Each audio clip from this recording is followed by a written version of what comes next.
The rain slashed against my windshield, a relentless drumbeat that matched the pounding in my chest.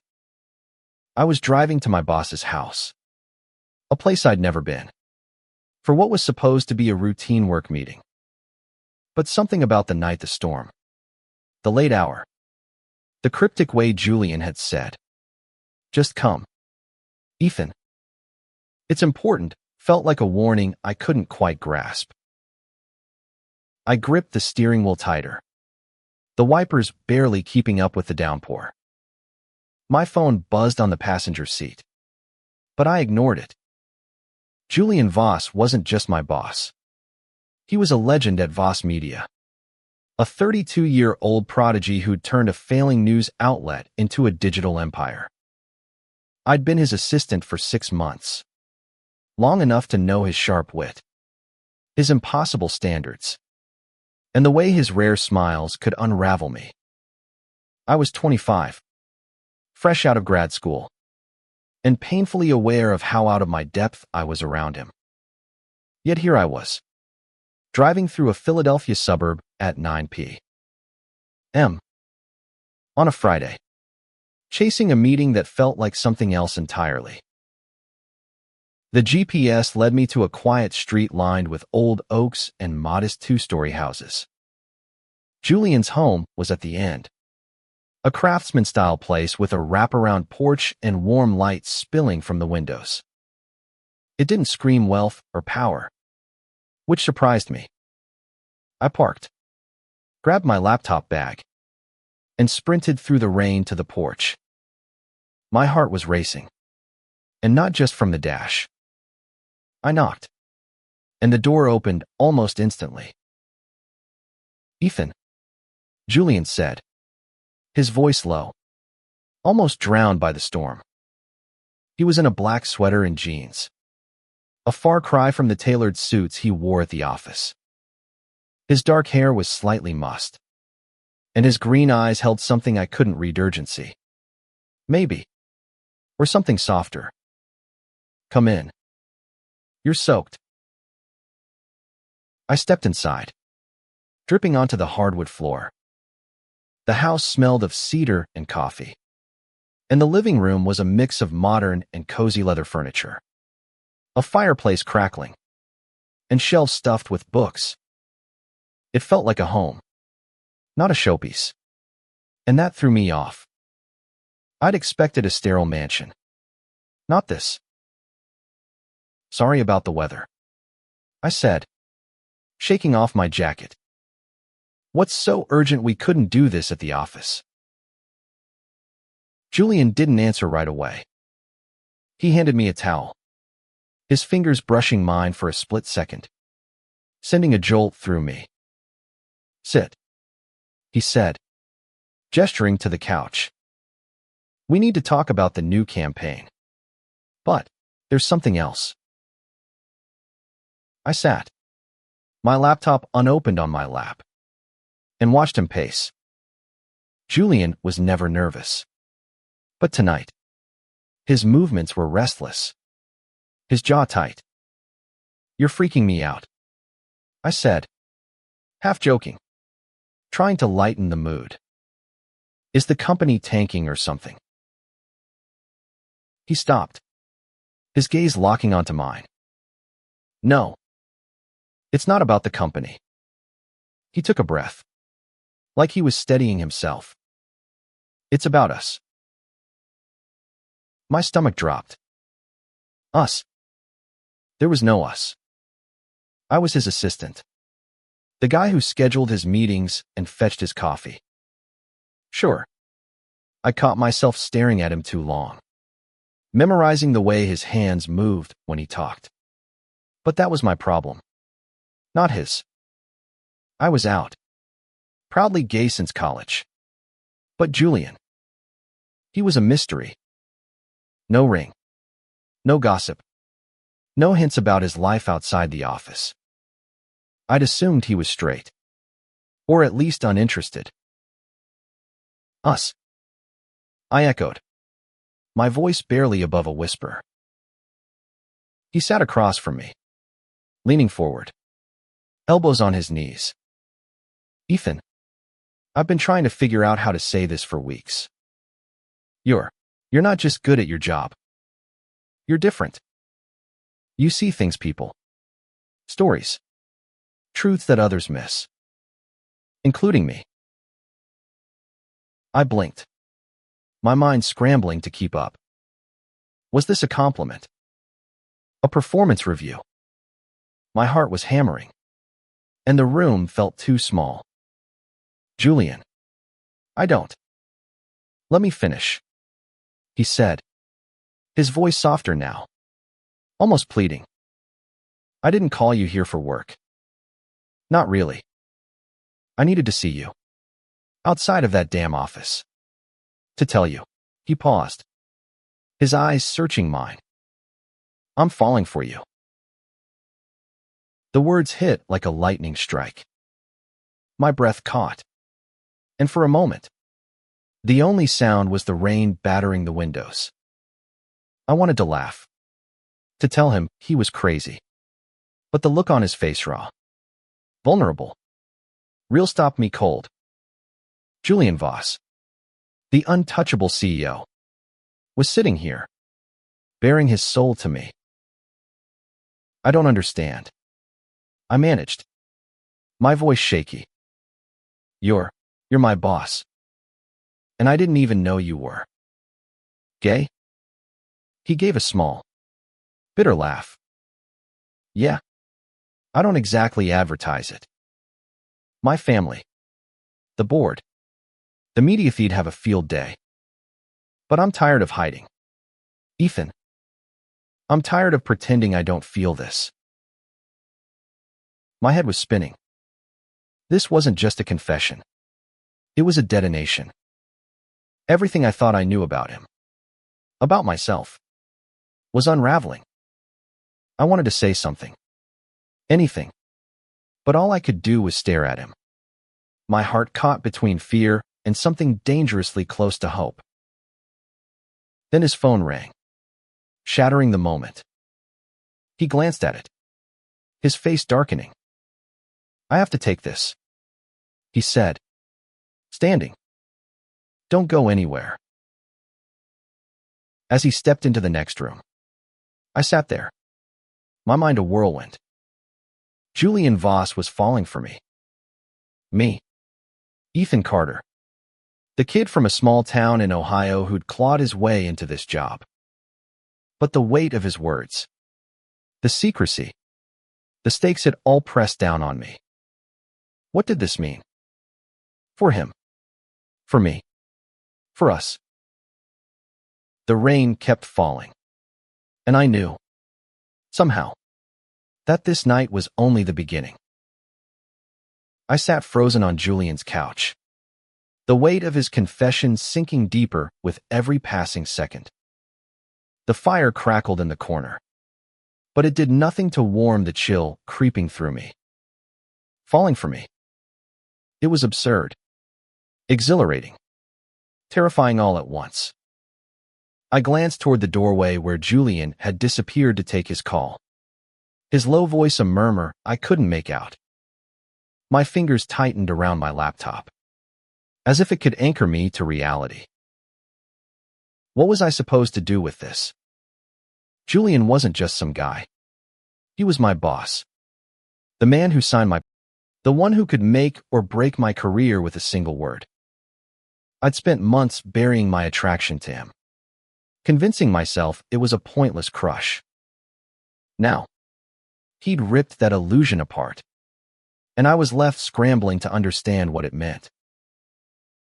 The rain outside had softened to a steady patter, but the storm inside me was just beginning. I stood, pacing the living room, my eyes catching on small details, a framed photo of Julian with an older couple I assumed were his parents. A dog-eared copy of The Great Gatsby on the coffee table. These glimpses of his life felt intimate, like I was trespassing. I stopped by the window, staring out at the blurred streetlights, trying to steady my breathing. Julian's footsteps pulled me back. He re-entered, his expression tighter than before. his phone still clutched in his hand. "Sorry," he said, tossing it onto the coffee table. "That was complicated." "Everything okay?" I asked, my voice cautious. I didn't know how to navigate this new territory between us, where work and something else blurred. He ran a hand through his hair, a rare sign of frustration. "It's my father. He's on the board, always meddling. Wants to know why I'm not at some gala tonight." He shook his head, then looked at me, his gaze softening. "But that's not what matters right now. You haven't said anything about what I told you." I swallowed, my throat dry. "I don't know what to say. Julian, this is a lot. You're my boss. I didn't even know you were gay until 10 minutes ago. And now you're saying..." I trailed off, unable to repeat his words. They felt too fragile, too dangerous. "I know," he said, stepping closer. "I know it's messy. I didn't plan this. Ethan. I tried to keep it professional, to keep you at arm's length. But every time you walk into my office, every time you challenge me or make me laugh, it's like I'm fighting a losing battle." His words sent a shiver through me. I'd seen Julian command boardrooms, shut down critics with a single look. But this version of him, open, unguarded, was new. It made my chest ache with something I didn't want to name. "What do you want from me?" I asked, my voice barely steady. "What does this even look like?" He hesitated, like he was searching for the right words. "I don't know yet. I just know I can't keep pretending I don't feel this. And I think you feel it too." I wanted to deny it, to protect myself. But the truth was in the way my heart raced when he looked at me, the way I'd memorized every detail of his face. I took a step back, needing space to think. "Julian, this could ruin everything. My job, your reputation, the company." "I don't care about the company right now," he said, his voice fierce. "I care about you." Those words hit harder than I expected. I turned away, my hands shaking. "You don't get it. I'm not like you. I don't have money or power to fall back on. If this goes wrong, I'm the one who loses everything." He went still, his expression shifting to something like regret. "You're right. I'm asking too much. Too fast. I needed you to know." The air between us was thick with unspoken questions. I wanted to ask why now. Why me? But before I could, the front door burst open. A woman stormed in, her coat dripping, her blonde hair plastered to her face. She was in her late 20s, striking, with a furious energy that filled the room. "Julian, what the hell?" she snapped, her eyes flicking to me, then back to him. "You're dodging my calls. And now you're here with, who is this?" Julian's jaw tightened. "Lila. This is Ethan. My assistant." "Ethan. This is Lila. My sister." "Sister." Relief washed over me. But it was short-lived. Lila's gaze was sharp, assessing. "Assistant? Huh. Since when do you have work meetings at home on a Friday night?" "It's not what you think," Julian said, but his voice lacked conviction. Lila crossed her arms, her eyes narrowing. "Really? Because it looks like you're about to make a mess of things. Again." The word "again" hung in the air, heavy with meaning. I glanced at Julian, but his face was unreadable. I should go, I said, grabbing my bag. This was too much his confession. His sister. The storm of emotions I couldn't process. Ethan. Wait. Julian said, reaching for me. But I was already moving toward the door. I need time, I said, my voice cracking. I can't do this right now. I stepped back into the rain, the cold biting at my skin. But it was nothing compared to the chaos in my heart. As I drove away, Julian's words echoed in my mind. I'm falling for you. And despite everything, I knew I was falling too. The city lights blurred through my windshield as I drove back to my apartment. The rain a constant reminder of the night I'd just left behind.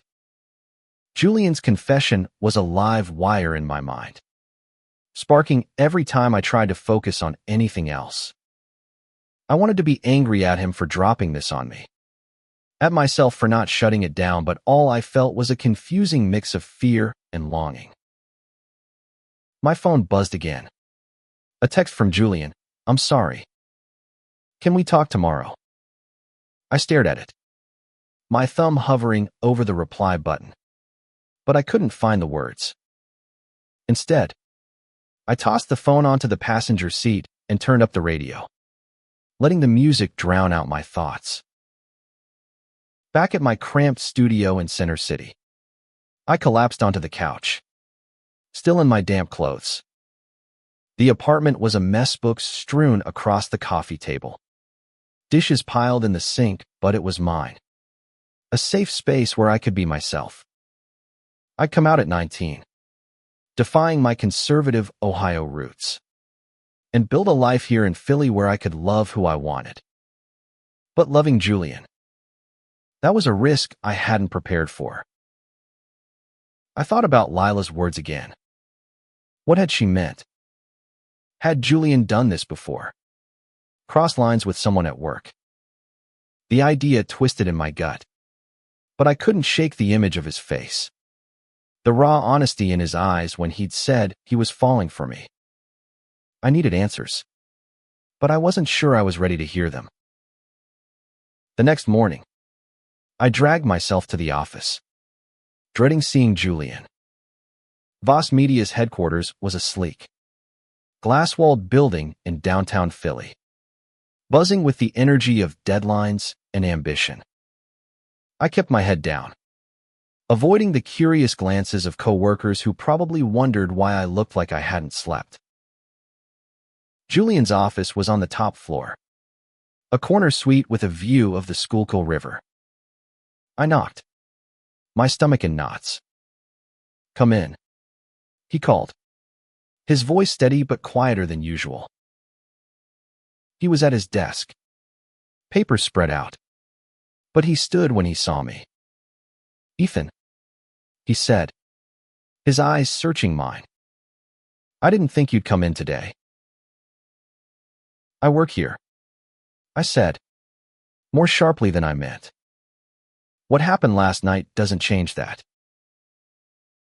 He nodded, his expression guarded. Fair enough. But I meant what I said. I'm not taking it back.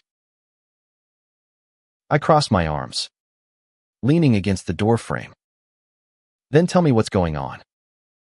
Your sister, Lilash said again. What did she mean? Julian's face tightened, and he gestured for me to sit. I did, reluctantly, keeping the desk between us. Lila's protective, he said. A few years ago, I got close to someone. A colleague. It didn't end well. My chest tightened. How not well? He sighed, rubbing his temple. His name was Mark. He was a reporter here. We kept it quiet.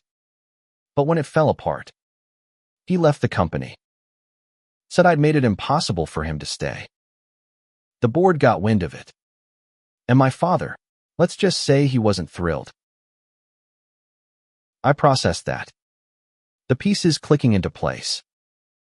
So you've done this before. And it blew up in your face. It wasn't like that, Julian said, his voice rising slightly.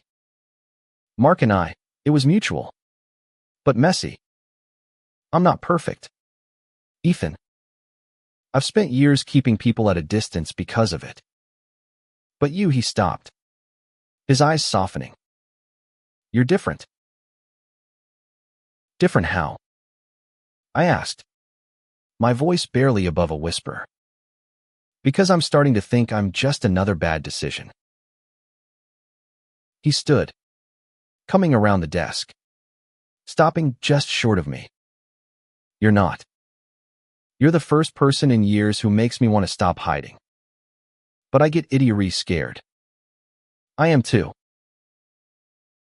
I looked up at him, his closeness making it hard to think. What happens if we do this? If we try? The company, your family, my career, it's all on the line. I know, he said, his voice low. But I'd rather risk it than keep pretending I don't feel this. Before I could respond, the door swung open. A man in his 60s, silver-haired and imposing, stood there, his eyes narrowing as they landed on us. Julian, he said, his tone icy. We need to talk. Now. Julian straightened, his face hardening. Ethan, this is my father, Richard Voss. Dad, this is Ethan Carter, my assistant. Richard's gaze flicked to me, cold and calculating. I know who he is. And I know what's going on here. My heart stopped. This was worse than I'd imagined. Richard Voss's presence filled the room like a storm cloud. His tailored suit and steely gaze a stark contrast to Julian's tense, almost defiant posture. I stood, my legs unsteady, feeling like an intruder in a moment that wasn't mine. The air crackled with unspoken history, and I knew I was caught in the crossfire of something much bigger than me. Ethan, could you give us a moment? Julian said, his voice calm but strained. His eyes pleaded with me to go, but also to stay to not let this moment break what we'd barely begun to acknowledge. I nodded, grabbing my notepad and slipping out, my heart pounding. As I closed the door, I caught a snippet of Richard's voice. Low and sharp, this is reckless. Julian, you know better. I didn't wait to hear more. I hurried to my desk, my mind racing. What did Richard know? Had Lila told him about last night? Or was he just guessing? His instincts honed by years of controlling the family empire. I tried to focus on work mails, schedules, the usual grind, but my thoughts kept circling back to Julian. His confession had opened a door I wasn't sure I could walk through, but closing it felt impossible. I'd spent so long building walls around my heart, protecting myself from the judgment I'd faced growing up. Now, Julian was asking me to tear them down, and I didn't know if I was strong enough. An hour later, Julian texted, "Meet me at the coffee shop on 15th. 1 p.m. No explanation. Just the address. I stared at the message, torn between running to him and running away. But I couldn't ignore the pull, the need to know what came next. The coffee shop was a small, hip place with exposed brick and the smell of fresh espresso. Julian was already there, tucked into a corner booth, his hands wrapped around a mug. He looked tired, his usual confidence dimmed. I slid into the seat across from him, my stomach in knots. What happened with your dad? I asked, not wasting time. Julian sighed, his fingers tracing the rim of his mug. He's concerned. About the company. About me. About you. He thinks I'm repeating old mistakes. Are you? The question slipped out before I could stop it. His eyes met mine, intense and unwavering. No. What happened with Mark was different. I was younger, trying to prove myself. I didn't know who I was. But with you, he leaned forward, his voice low. I know exactly what I want. Ethan. And it's you. My breath hitched. Every logical part of me screamed to walk away, to protect myself. But my heart was louder. Julian, this is crazy. Your dad. The board. My job, how do we even do this? We figure it out, he said, his hand reaching across the table, stopping just short of mine. Together. If you want this. I stared at his hand, the space between us feeling like a chasm and a lifeline all at once. I do. I admitted, my voice barely audible. But I'm scared. So am I, he said, a small smile breaking through. But I'd rather be scared with you than safe without you. The words hit me like a wave. And for the first time, I let myself imaginitis. Together. Despite the risks. I reached out, my fingers brushing his. And the contact sent a spark through me. It was a small gesture, but it felt like a promise. That night, we talked for hours. Not at the coffee shop, but at a quiet park nearby. The city humming around us. Julian told me about his childhood. Growing up under his father's shadow. Hiding who he was to fit the Voss legacy. I shared my own story coming out to my family. The rejection. The freedom I'd found in Philly. It was raw. Real. And by the time we parted ways, I felt closer to him than I'd ever felt to anyone. But the next day, reality crashed back. An email from HR waited in my inbox, requesting a meeting. The subject line was vague, but the timing felt ominous. I showed up at the HR office, my palms sweaty, and found Lila waiting instead of the usual rep. Ethan, she said, her tone cool but not unkind. We need to talk about you and my brother. My heart sank. This wasn't just about Julian anymore. It was about the life I'd built, the risks I'd taken, and the heart I was starting to give away. And now, it seemed, someone was determined to take it all apart. Lila's office was stark, all glass and steel, a far cry from Julian's cozy home. She sat behind her desk, her blonde hair pulled back tightly, her eyes sharp as they studied me. I stood, unsure if I should sit, feeling like I was on trial. The door was closed, the hum of the office muffled, and the silence between us was heavy. Sit, Ethan, she said finally, gesturing to the chair across from her. Her voice was measured, but there was an edge to it, like she was holding back a storm. This isn't an official HR meeting. Not yet. I sat, my hands clasped to keep them from shaking. Then why am I here? She leaned forward, her fingers steepled. Because I saw you at Julian's house last night. And I know my brother. He's impulsive when it comes to his heart. And it always ends badly. I'm trying to figure out if you're worth the fallout. Her bluntness caught me off guard. I opened my mouth to protest, but she held up a hand. Don't. I'm not here to accuse you. I just want to understand. What's going on between you two? I hesitated, my mind racing. Telling her the truth felt like betraying Julian. But lying wasn't an option either.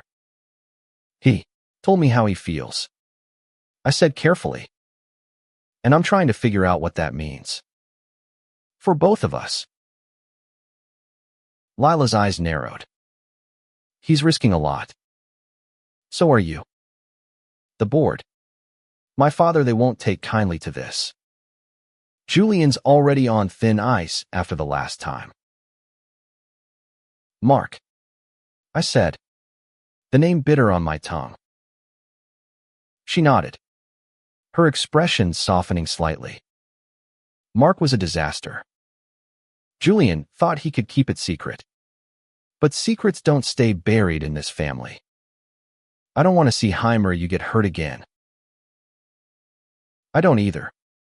I said, my voice steadier now. But I can't just walk away. Not without trying. Lila studied me for a long moment. Then sighed. You're not like Mark. He was ambitious. Always angling for something. You seem genuine. But that doesn't make this easier. If you two move forward, it's not just about you. It's the company, the family, the press. Are you ready for that? I wasn't. The weight of it pressed down on me. But I thought of Julian, his smile, his vulnerability, the way he'd made me feel seen.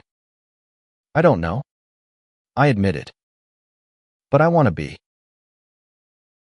She leaned back, her expression unreadable. Then be careful. And don't say I didn't warn you. I left her office, my head spinning, but my resolve stronger. Lila wasn't an enemy. But she wasn't an ally either. She was protecting Julian. And maybe me. In her own way. But her words lingered, the press. I hadn't even considered that. Julian wasn't just a CEO. He was a public figure. And I was nobody. If this got out, it wouldn't just be office gossip, it would be headlines. That evening, I met Julian at his house again. This time without the pretense of work. He opened the door, his face lighting up when he saw me. You came, he said, like he hadn't been sure I would. Lila ambushed me today, I said as we settled on his couch, a glass of wine in my hand. She's worried about us. Julian's jaw tightened. She's always worried. She thinks she's saving me from myself. Is she? I asked, half serious. Julian, this is bigger than us. Your dad, the board, the media, what happens if they find out? He set his glass down. His eyes locked on mine. They might. And it'll be messy. But I'm done living for them. I want to live for me. For you. His words were a lifeline, pulling me closer despite the fear. I leaned in. And this time, I didn't stop myself. Our lips met. Tentative at first. Then hungry. Like we'd both been holding back too long. It was electric. Every nerve in my body alive with him. When we pulled apart, breathless, he rested his forehead against mine.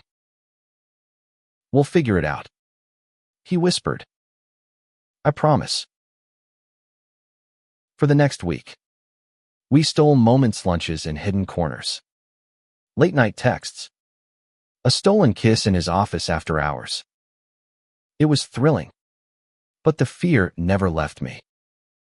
Every glance from a coworker, every email from HR, felt like a warning. And then, It happened. I was in the break room when my phone buzzed with a news alert. The headline screamed, Voss Media CEO in secret romance with assistant. My blood ran cold. The article was vague, based on anonymous sources. But the photo a blurry shot of us leaving the coffee shop. Hands brushing told enough of the story. Julian found me minutes later. His face pale. Ethan, I'm sorry. I don't know how they got this. Who did this? I asked, my voice shaking. Your dad. Lila. I don't know, he said, his hand gripping mine. But I'll fix it. I swear. But as the office buzzed with whispers and my phone kept buzzing with notifications, I knew some things couldn't be fixed. Not easily. And not without a fight.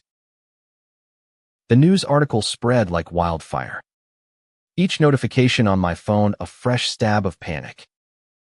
By noon, the office was a minefield of sideways glances and hushed conversations.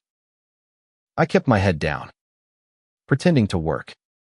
But my inbox was flooded with messages, some curious, some cruel. Is it true? One coworker asked. You're braver than I thought. Another said. With a smirk, I wanted to wipe off their face. Julian called me into his office, closing the door behind us. The blinds were drawn, shutting out the prying eyes of the newsroom. He looked exhausted. His tie loosened, his hair a mess from running his hands through it. I've got PR on damage control, he said, pacing. They're spinning it as a rumor. But it's not enough. We need to decide what to do. What to do? I echoed, my voice sharp. Julian, this is my life. My name's out there now, tied to you. I didn't sign up for this. He stopped, his eyes meeting mine, full of guilt. I know. I should have seen this coming. My family, they play dirty when they want control. Your family? My stomach twisted. You think your dad leaked this? Or someone close to him? Julian said, his voice low. He's been pushing me to step back, to let him take over again. This is his kind of move, expose me, force me to fall in line. I sank into a chair, my head in my hands. So what now? We deny it. Pretend it's nothing. Julian knelt in front of me, his hands on my knees. We could, but I don't want to. I'm tired of hiding. Ethan, I want to be with you out in the open. No secrets. But only if you're ready. I looked at him, his face so close, his eyes so earnest. Part of me wanted to run, to protect myself from the fallout. But the other part, the part that had kissed him, that had felt alive for the first time in years, wanted to fight. I'm not ready, I admitted.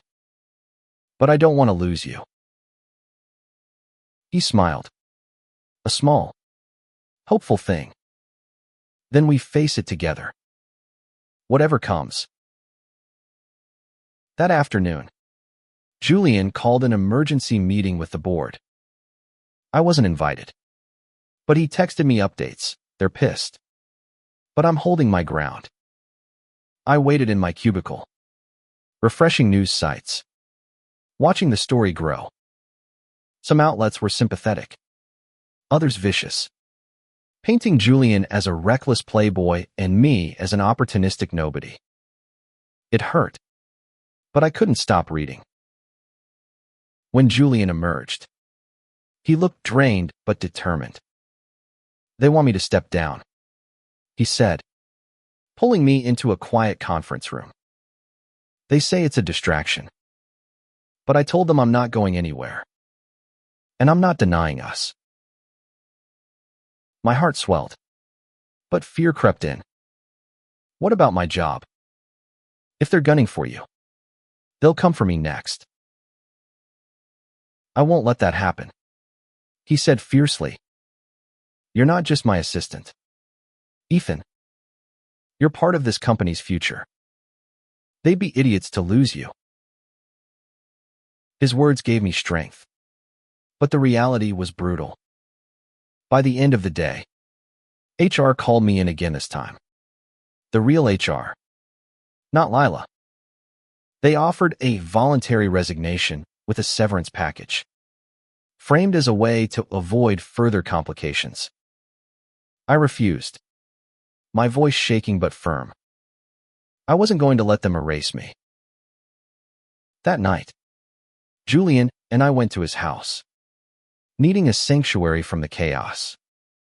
We sat on his porch, the air cool, the city quiet. I'm sorry, he said, his hand finding mine. I didn't want it to happen like this. It's not your fault, I said, squeezing his hand. But what do we do now? We fight, he said simply. For us. For the company. For what's right. I'm not letting my father or anyone else dictate my life anymore. I leaned against him, the weight of the day easing slightly. For the first time, I felt like we were a team, facing the storm together. But as we sat there, a car slowed in front of the house, its headlights cutting through the dark. A camera flash went off, and my heart sank. The press wasn't done with us yet. The camera flash lingered in my vision, a stark reminder that our lives were no longer private. Julian pulled me inside, slamming the door behind us. Damn vultures, he muttered, his voice thick with anger. He grabbed his phone, already dialing his PR team, but I could see the strain in his eyes. This wasn't just about us anymore. It was a war. Julian, I said, my voice steady despite the panic clawing at me. We can't keep reacting. We need a plan. He paused, his thumb hovering over the call button. You're right, he said, setting the phone down. We need to take control of the narrative. But first, he crossed the room, pulling me into his arms. Are you okay? I let myself sink into him, his warmth grounding me. No, I admitted. But I'm here. With you. He kissed my forehead, a small gesture that felt like a promise. We'll get through this, he said. I'm not losing you. The next morning, we met with Julian's PR team at a discreet hotel conference room, away from the office's prying eyes. The lead strategist, a sharp woman named Carla, laid out our options: deny the relationship and risk looking dishonest, or confirm it and face the fallout head-on. The public loves authenticity, she said. But the board and your father, they'll hate it. Let them, Julian said, his hand brushing mine under the table. I'm done hiding. Carla nodded, jotting notes. Then we go public. But carefully. A statement. Maybe an interview. Show the world you're human. Not just a CEO. And Ethan, she turned to me. You need to be ready for scrutiny. Your life, your past, it'll all be dug up. I swallowed, thinking of my family back in Ohio, who'd barely spoken to me since I came out. I know, I said. I'm ready. But I wasn't. Not really. That afternoon, we drafted a statement. Julian Voss and Ethan Carter are in a committed relationship. We ask for privacy as we navigate this personal matter. Short, direct, honest. It went out on Voss Media's channels, and the internet exploded. Support poured in from some corners LGBTQ plus groups, younger audiences, but the backlash was fierce. Comments called Julian a hypocrite, me a gold digger. My social media was a war zone. At home, I found a letter slipped under my door, and signed but venomous, "Leave him, or you'll regret it." My hands shook as I showed it to Julian. He called security, his face pale with fury. "No one threatens you," he said. "I'll find out who did this." But the threats didn't stop. Another letter came the next day. Then a call from a blocked number. A voice hissing, "You're ruining him." Julian hired a private investigator, suspecting someone inside the company, maybe even his father's allies. The pressure was relentless, but so was Julian. He was at my side every step, his presence a shield against the chaos. One night, as we lay in his bed, the city quiet outside, I traced the lines of his face. "Do you ever regret this?" I asked, telling me how you felt. He turned to me, his eyes soft. "Not for a second. You're worth it, Ethan. Every fight, every headline." I kissed him, slow and deep, letting myself believe we could survive this. But the next morning, everything changed. A new article dropped, this time with photos not of us, but of Julian and Mark. Years ago, at a company event. The headline screamed, "Voss's history of workplace scandals." The story painted Julian as a serial risk-taker, reckless with power. My name was barely mentioned, but the damage was done. Julian stared at the article, his face ashen. "They're trying to bury me," he said, "and they're using you to do it." I took his hand, my heart pounding. "Then we fight back. Together." He nodded, but I could see the doubt in his eyes. For the first time, I wondered if love was enough to save us from the storm we'd unleashed. The article about Julian's past with Mark was a gut punch, but it also lit a fire in us. We weren't just fighting for our relationship now. We were fighting for our truth. Julian called an all-hands meeting at Voss Media, determined to address the company directly. I stood in the back of the crowded conference room, my heart racing as he took the stage. "By now, you've all seen the headlines," Julian began, his voice steady despite the tension in the room. "I won't deny my relationship with Ethan Carter. It's real, and it's personal. But I'm still your CEO, and my commitment to this company hasn't changed." Murmurs rippled through the crowd. Some faces were supportive, others skeptical. Julian pressed on. "I've made mistakes in the past. I've learned from them. But I won't let rumors or leaks dictate my life or this company's future. We're stronger than that." He looked at me as he spoke, and I felt a surge of pride.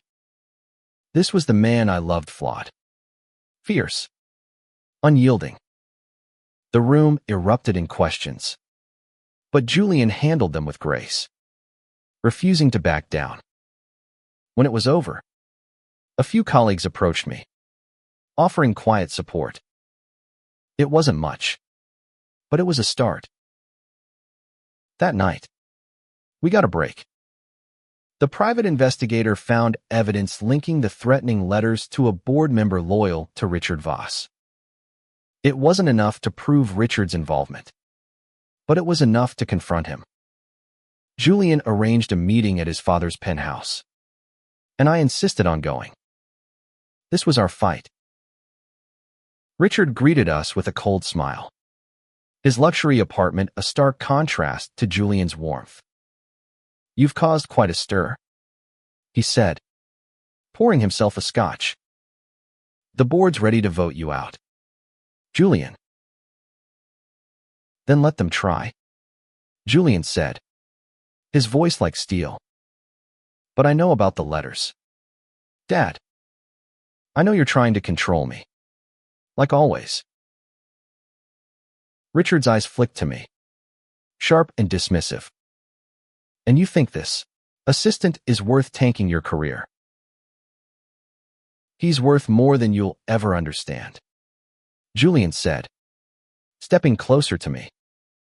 "I'm done living for your approval. I'm choosing my life, me happiness." Richard's face darkened, but before he could respond, I spoke. "Mr. Voss, I love your son, and I'm not going anywhere. You can try to tear us down, but we're stronger than that." For a moment, silence hung heavy. Then Richard laughed.